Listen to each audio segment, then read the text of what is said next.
우리 지역 주민들의 건강에 대한 궁금증을 해결해드리는 우리 가족 건강주치 시간입니다. 최근 이 체중이 급격하게 감소하거나 혹은 늘어나셨나요? 또 평소보다 땀이 많이 나거나 추위를 많이 타시진 않나요? 그렇다면 바로 이 갑상선 질환을 의심해 볼 수 있다고 하는데요. 오늘은 여러분의 갑상선 건강을 살펴볼 수 있는 시간 마련했습니다.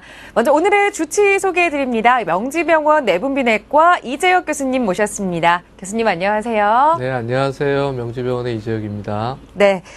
이 갑상선에 관한 질병은 사실 종류도 다양하고 요즘 이 발병률이 높아지면서 꽤 많은 이야기를 듣기는 하거든요. 이 갑상선을 우리 몸의 지휘자라고 표현을 하던데 먼저 이 기본적인 것부터 여쭤볼게요. 이 갑상선, 우리 몸의 어느 부위에 위치하고 있는 건가요? 갑상선은 기본적으로 목 앞부분에 위치하고 있고요. 엄지손가락 2개 크기만한 크기로 나비 모양을 하고 있습니다. 그래서 갑상선 호르몬을 분비하는 곳이고, 이 갑상선 호르몬은 몸에서 대사를 유지하는 데 굉장히 중요한 역할을 합니다. 그래서 네.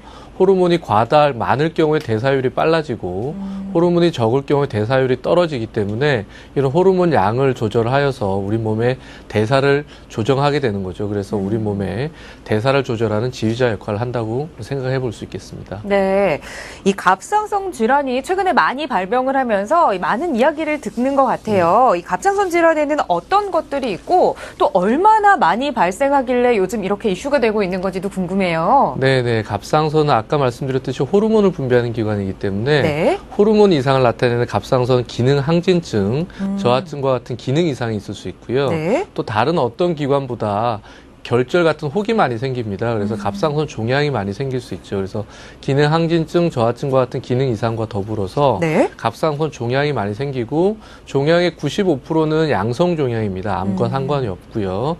그런 5% 정도가 갑상선 암이 발생을 합니다. 네. 기능 이상은 전체 인구의 한 3% 정도 발생하는 것으로 되어 있고요. 갑상선 종양은 건강검진 환자들 통계를 내보면 한 30에서 50%가 증상 없이 발견되는 경우들이 있습니다. 네. 생각보다 이 갑상선 질환을 앓으신 분들이 참 많은 것 네, 같은데요. 그렇다면 이 갑상선에 이상이 있을 경우에는 우리 몸에는 어떤 증상들이 나타나게 되나요? 일단은 결절이 있을 경우에 증상이 나타나는 경우는 크게 드물고요. 기능 이상이 있을 경우에 나타나게 되는데 호르몬이 과다하게 되면 이 과다한 호르몬으로 인해서 심계항진이라든지 더위를 탄다든지 에너지 대사율이 빨라지면서 체중이 감소한다든지 하는 증상이 나타날 수 있고 네. 호르몬이 부족하게 되면 이런 부족한 호르몬으로 인해서 에너지 대사가 떨어지고 체중이 늘고 추위도 많이 타고 피부가 푸석거리는 듯한 이런 기능 저하 증상이 나타날 수 있습니다. 네. 그런데 일반적으로 이 갑상선 질환은 이 남성보다는 여성에게 많이 걸리는 질환이다라고 알고 계시거든요. 이 얘기가 맞는 얘기인가요? 네, 통계를 내보면 여성분들한테 남성분들보다 한 3배 이상 더 발생하는 것으로 되어 있는데 왜 여성분들한테 발생이 많은지는 정확하게 밝혀져 있지는 않습니다. 하지만 여성 호르몬이 에스트로겐이 영향을 좀 줄 수 있을 거라는 가능성 하나하고 네. 여성분들이 이제 출산이랑 임신 과정을 거치게 되는데 이런 임신과 출산 과정을 거치면서 갑상선 질환의 발생이 좀 늘기 때문에 이런 것들이 여성들의 발병률을 좀 느리는 원인이 되지 않을까 추정을 해볼 수 있습니다. 네. 여성에게 더 많이 발병하는 병인 것이 이 잘못된 말은 아니었군요. 네, 맞습니다. 하지만 네. 남성들한테도 최근에 굉장히 많이 발생하고 있는 질환이기 때문에 네. 꼭 여성 질환이라고 할 수는 없을 것 같아요. 아, 네. 여성에게 많이 발병한다고 해서 이 남성분들은 이 신경 끄고 나 몰라라 하지는 않으셔야 네. 할 것 같아요. 이 갑상선과 관련된 여러 가지 질환에 대해 설명을 해주셨는데요. 오늘은 그 질환들 중에서도 이 갑상선 기능 항진증에 대해서 조금 자세히 알아보려고 합니다. 이 갑상선 기능 항진증, 도대체 우리 몸에서 왜 발생하는 건가요? 기능 항진증의 가장 많은 원인은 자가 면역 질환인 그레이브스병입니다. 네. 갑상선 호르몬이 뇌하수체에 의해서 조절이 되어야 되는데 면역 체계 이상으로 인해서 네. 과다한 면역 자극이 갑상선에 이루어지면 갑상선이 불필요하게 호르몬을 많이 만들어내는 과정을 거치게 되고요. 네. 그런 원인들이 갑상선 기능 항진제의 90% 이상을 차지하게 됩니다. 두 번째 드문 경우로는 갑상선에 호르몬을 과다하게 분비하는 종양이 생겨서 이 종양에서 과다한 호르몬이 지속적으로 분비가 되게 되면 갑상선 기능 항진증을 나타내는 경우들이 그 다음으로 흔하다고 할 수 있겠습니다. 네. 그렇다면 특별히 이 갑상선 기능 항진증에 잘 걸리는 사람들이 따로 있는 건가요? 일단 갑상선은 발병률 자체는 여성분들한테 더 많았었고요. 네. 가족력이 있는 병이기 때문에 어머니나 아버지 또는 이모나 이런 외가 쪽으로 가족력이 있는 경우에, 친가 쪽으로 가족력이 있는 경우에 조금 더 많이 생길 수 있다고 보여집니다. 이런 네. 가족력이 있는 경우에 후천적으로 스트레스가 많은 생활 환경이 지속되면 부가적으로 발생률이 늘어난다고 볼 수 있죠. 네. 이 갑상선 기능 항진증의 이 증상으로 앞서서 이 더위를 많이 탄다거나 이 땀이 많이 나는 등의 이 증상이 있다라는 말씀을 해주셨는데요. 사실 근데 요즘 같은 여름에는 이런 증상들이 일반적으로도 참 많이 나타나는 증상이잖아요. 네. 그럼 이 증상들이 이 갑상선 기능 항진증과 관련이 있다라고 생각하기 위해서는 좀 판단이 필요할 것 같아요. 네, 일단 아까 말씀하셨던 그런 증상들이 굉장히 이제 혼재가 되어 있기 때문에 네. 혼란을 일으킬 수 있는데 체중 감소라든지 더위를 많이 탄다든지 가슴 두근거림 또는 손발 떨림 같은 증상들이 지속적으로 일상생활을 동일하게 하고 있는데도 지속적으로 지속될 때는 검사를 한번 받아보셔야 될 것 같고, 특히나 가족력이 있는 분들한테 스트레스가 최근에 많았다든지 할 경우에 네. 이런 증상이 발생하게 되면 가까운 병원을 내원하셔서 간단하게 기능 검사를 해보시는 게 필요할 거라고 생각이 듭니다. 네, 이 가족력이 있으시거나 또 이 지속 기간이 조금 길게 진행이 된다 하시는 분들은 반드시 병원을 방문해야 한다라는 말씀해 주셨는데요. 그렇다면 이 갑상선 기능 항진증 내가 이 병에 걸린지 모르고 계셨다가 그냥 방치해 두시는 분들도 참 많이 계시는 것 같아요. 그렇다면 나중에 어떤 문제가 생기게 되나요? 일단 호르몬이 과다하게 되면 과다한 호르몬은 몸에 여러 가지 이상을 나타내게 되는데요. 네. 1차적으로 갑상선 자체의 크기가 커집니다. 그래서 갑상선 비대가 일어나게 되고, 이 비대로 인해서 전경부가 눌리게 되다 보니까 네. 호흡곤란이라든지 연화곤란 같은 증세, 미용적인 문제가 발생할 수 있고, 또는 안구에 합병증이 동반되어서 안구 네. 돌출이라든지 하안안검 같이 눈 꺼풀이 뒤로 밀리는 증상들이 나타나게 되죠. 이런 미용적인 측면이나 외형적인 측면뿐만 아니고 호르몬 과다가 지속되면 이 과다한 호르몬이 뼈에 나쁜 영향을 주기 때문에 골다공증이라든지 동맥경화라든지 또는 심장 부정맥의 문제라든지 네. 이런 걸 통해서 심혈관 질환의 발생률도 늘어날 수 있는 문제가 생길 수 있습니다. 네. 이 앞서 이 안구가 돌출된 사진을 보니까요. 네. 조기에 빠른 치료를 해야겠다라는 생각이 들면서 조금 무섭기도 한데요. 지금까지는 이 갑상선 기능 항진증에 대해서 자세히 살펴봤습니다. 이 항진증과 그런데 반대의 의미를 가진 질환도 네. 있죠. 바로 이 갑상선 기능 저하증인데요. 앞서서 잠깐 비교를 해주셨는데 이 갑상선 기능 저하증은 또 어떤 질환인지 설명을 좀 해주세요. 갑상선 기능 저하증은 말 그대로 기능 항진증과 반대되는 질환인데요. 네. 호르몬이 부족해서 생기는 질환입니다. 호르몬이 부족해지는 가장 흔한 원인은 역시 자가 면역 질환의 일종인 갑상선염이 생겨서 염증으로 인해서 갑상선이 인위적으로 파괴가 되는 거죠. 네. 그래서 호르몬 분비 능력이 떨어지는 경우가 가장 흔하고요. 두 번째로는 이제 수술을 통해서 갑상선이 제거가 되거나 또는 갑상선 암이나 갑상선 기능 항진증 환자들이 동요연소 치료를 하게 되면 네. 그로 인해서 2차적으로 생기는 갑상선 기능 저하증이 있습니다. 그래서 호르몬 부족을 하게 되면 피로도라든지 체중 증가, 추위를 많이 탄다든지 하는 증상이 생기기 때문에 네. 이런 증상에 대해서 적극적으로 치료를 하셔야 될 거라고 생각이 됩니다. 네.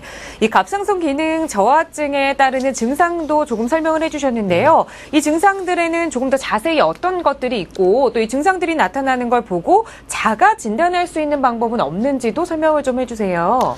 대개 이제 일상생활을 정상적으로 하고 있는데 네. 이유 없이 피로하다든지 기운이 많이 없다든지 또는 호르몬이 부족하게 되면 대사율이 떨어지기 때문에 체중이 늘게 됩니다. 그리고 부종도 좀 생기고요. 탈모도 생기고 이런 증상들이 지속적으로 나타나게 되고 원인을 특별히 설명할 수 없는 원인들이 있다고 생각이 들면 네. 아마 병원에 내원하셔서 검사를 해보셔야 될 것 같아요. 네, 그렇군요. 이 앞서서 이 갑상선 기능 항진증을 그대로 방치하면 이 안구 돌출까지 되는 이 무서운 상황까지 지속되는 것을 알 수 있었는데요.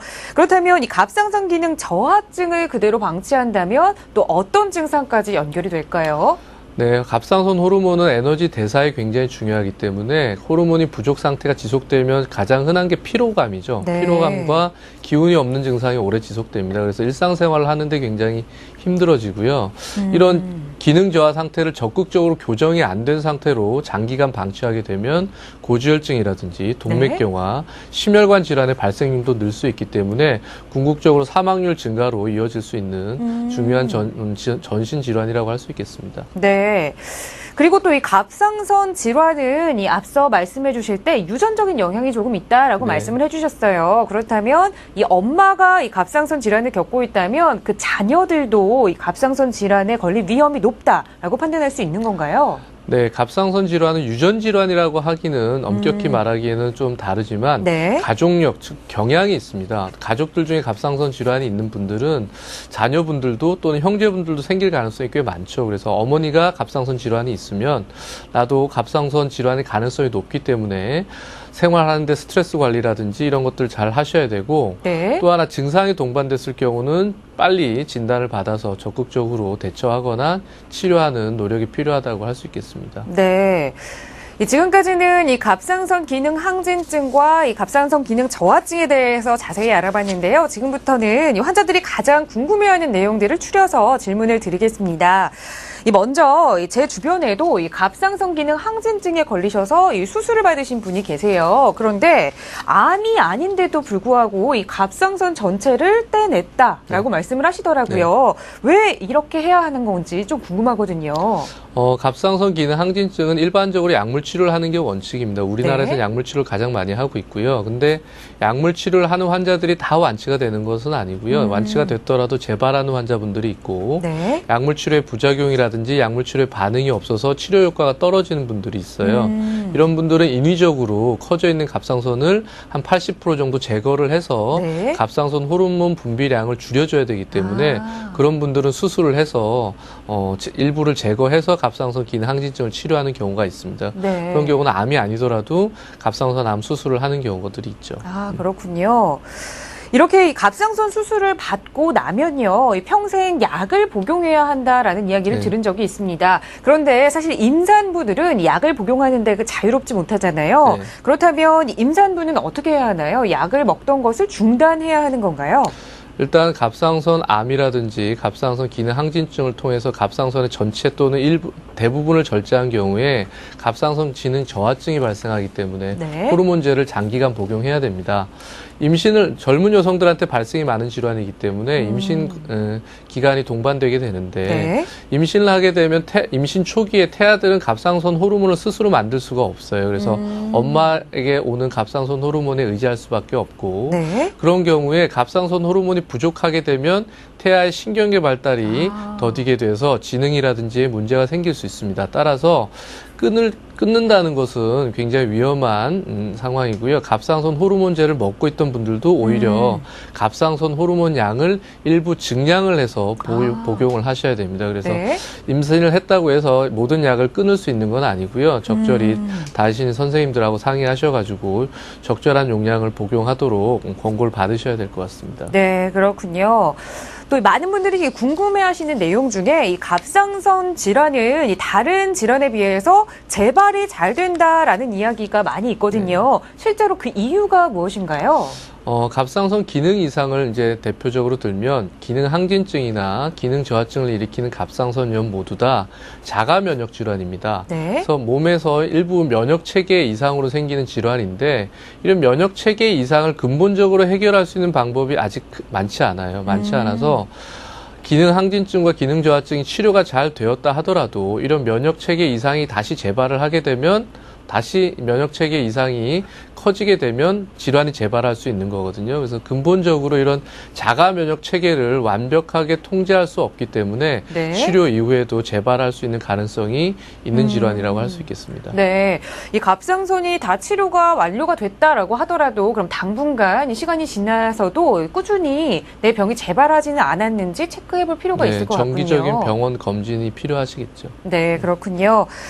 네, 앞서서 이 갑상선 질환에 대해 설명을 해주실 때 이 갑상선 기능 항진증과 저하증 그리고 이 갑상선 종양까지 말씀을 해주셨는데요. 실제로 우리나라 암 발생률 1위를 차지하는 게 이 갑상선 암이라는 이야기를 들었습니다. 이 항진증과 저하증을 그대로 방치하면 결국 암까지도 진행이 되는 건가요?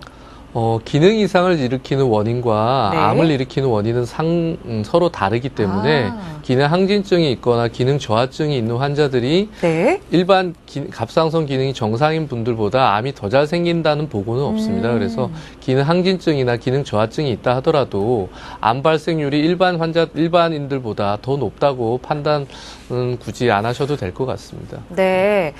네, 지금 방송 보시다가 이 갑상선 질환에 대해서 궁금하신 점 있으셔서 전화 주신 시청자분 계십니다. 바로 연결해 볼게요. 여보세요? 여보세요? 예, 안녕하세요. 어머니 어떤 점이 궁금하신가요? 아니, 저가 아니고, 저희 네. 며느리인데요. 네. 지금 한 5, 6개월 됐는데요. 좀, 뭐랄까, 이때도 심하고, 네. 좀 막 피곤해 한 것 같고, 좀 일하고 있으면서 좀 평일땡에다 주말에 막 되게 피곤해서 몸 못 가누니까요. 그게 네. 임신 중에 평소에 없던 병도 임신 중에 생기는가 싶어서요. 아, 지금 임신을 하고 계신 상태신 거죠? 예. 네. 임신 중에도 이 갑상선과 관련된 질환이 발병할 수 있는지 궁금하시다고 전화를 주셨거든요. 네. 어떤가요? 일단은 갑상선 질환이 전혀 없던 분들이 임신 시에 갑상선 기능 이상이 발생하는 경우는 흔하지 않은데요. 임신 기간 중에 임신 초기에 입덧을 하게 되면 입덧하는 기간에는 갑상선 기능이 일시적으로 변동을 나타낼 수 있습니다. 그래서 네. 임신 초기에 산부인과에서 검진하면서 기본적인 갑상선 기능 검사를 하게 되는데 그럴 경우에 갑상선 기능 이상으로 내원하는 경우들이 있고요.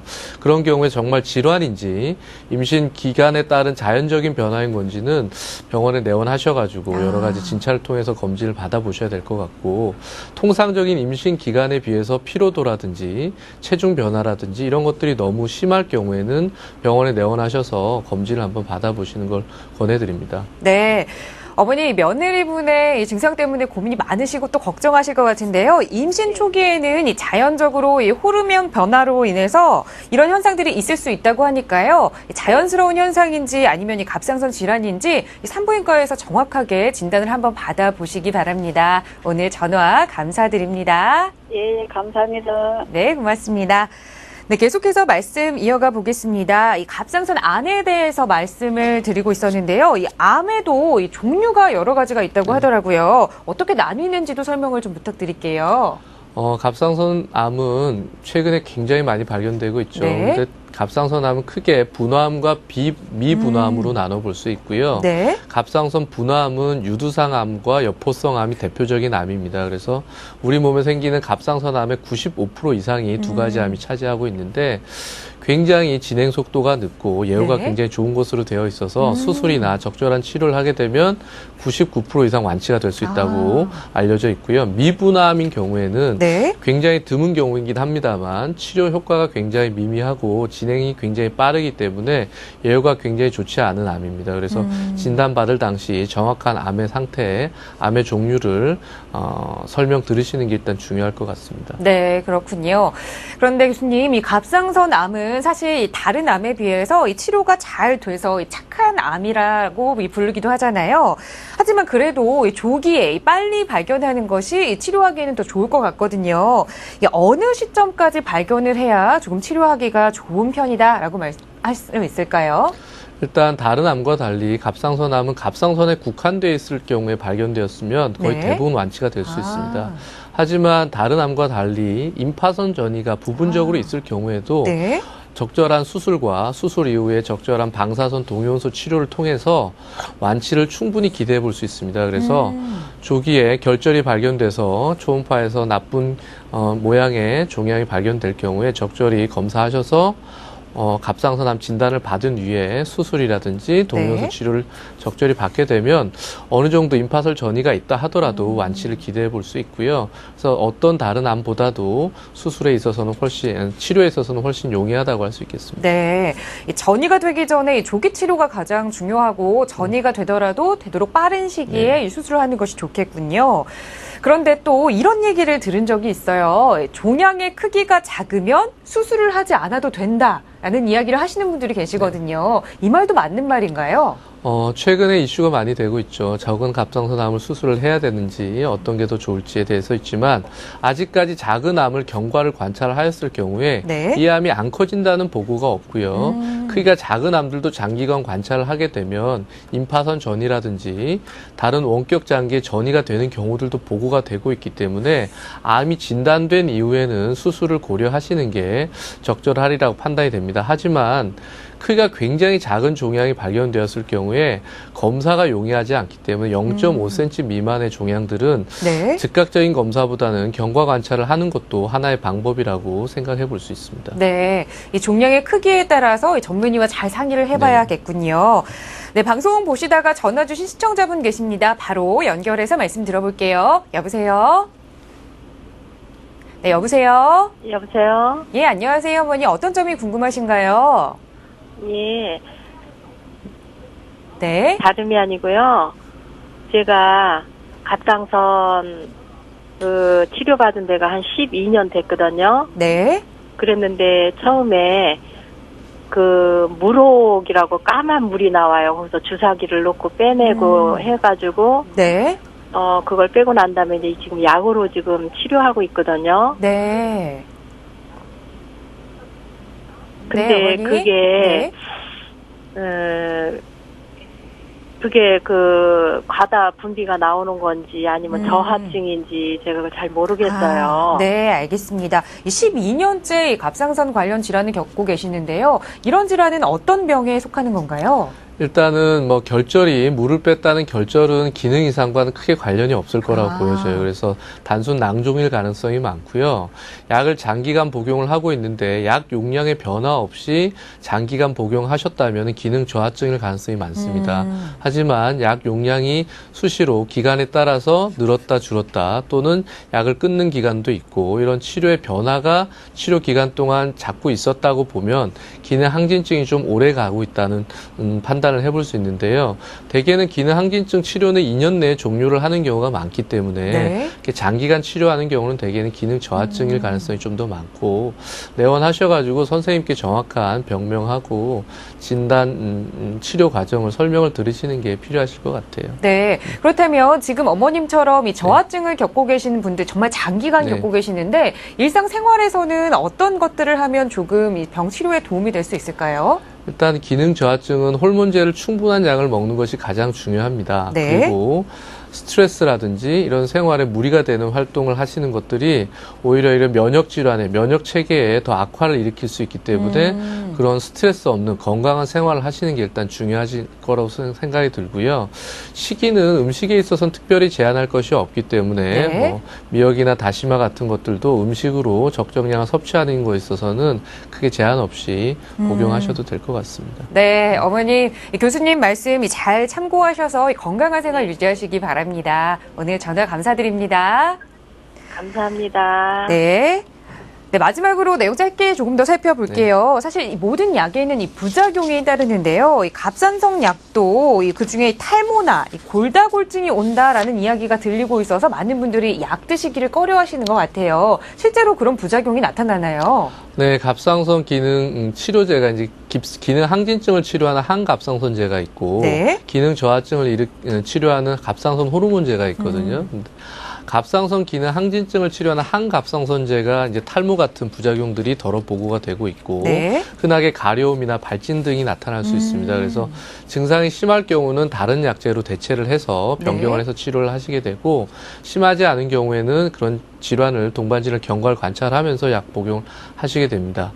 갑상선 기능 저하증의 치료제로 쓰이는 갑상선 호르몬제를 과다 복용하게 되면 네. 이 과다 복용된 갑상선 호르몬제로 인해서 골다공증이 생기는 경우들이 또는 골다공증의 발생이 좀 더 빨라지는 경향이 있지만 적정량을 복용하였을 경우에는 크게 부작용 위험 없이 장기간 복용할 수 있을 거라고 판단이 됩니다. 그래서 적정한 기간을 두고 검사를 진행하셔가지고 적정한 수치로 적정한 용량을 복용하시면 부작용 없이 또 경과를 관찰할 수 있을 거라고 판단이 됩니다. 네, 역시 전문의와 잘 상의해서 이 적정량의 약을 먹는 것이 가장 중요하겠군요. 교수님 오늘 말씀 잘 들었습니다. 네, 고맙습니다. 감사합니다.